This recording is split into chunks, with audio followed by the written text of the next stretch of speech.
In the week running up to Easter, Jesus is on his way to Jerusalem. John 12:12-13 says, the great crowd that had come for the feast heard that Jesus was on his way to Jerusalem.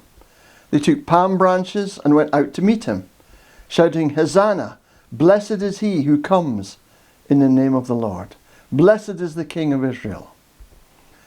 And Jesus sends two of his disciples to fetch a donkey's colt to ride on. And this is significant. Jesus did a lot of travelling, and usually he walked. Except now he was to ride in triumph into Jerusalem, where he was destined to suffer and to die. Horses were kept only by great men and for war, but Jesus in humility borrows a young donkey. But it was a graphic and symbolic claim that he was the Messiah, because he was fulfilling the scriptures. You see, hundreds of years earlier, Zechariah 9 and verse 9 had prophesied this very event. Jesus was the king who was announcing his arrival into the holy city of Jerusalem. Earlier, the people had wanted to make Jesus king, but it was not the right time. Now, the time has come, and Jesus announces that he is indeed the king, but not according to the plan of man, but rather according to the plan of God. Jesus enters Jerusalem royally, freely. He's not a victim. He's not a prisoner. Jesus did not hide, and he did not hurry. And Jesus was not afraid. He didn't try to secretly slip into the city, but acted deliberately and with purpose. You see, the time had come for the great struggle to begin and end. It was high noon time.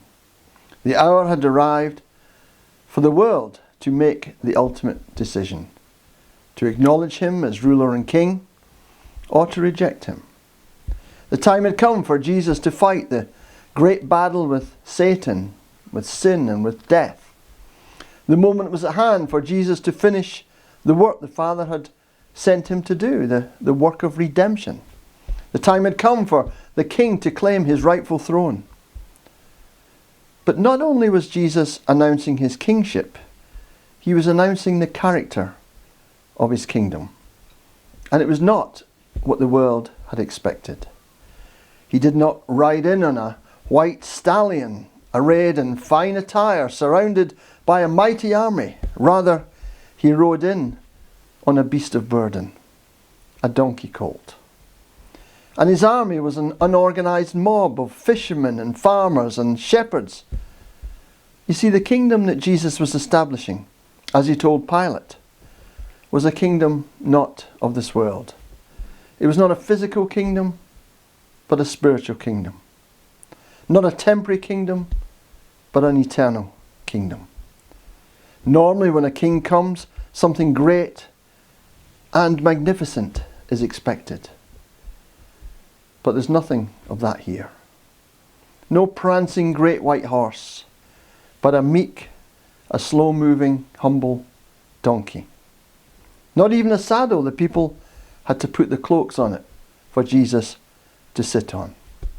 No one could have imagined what was to come.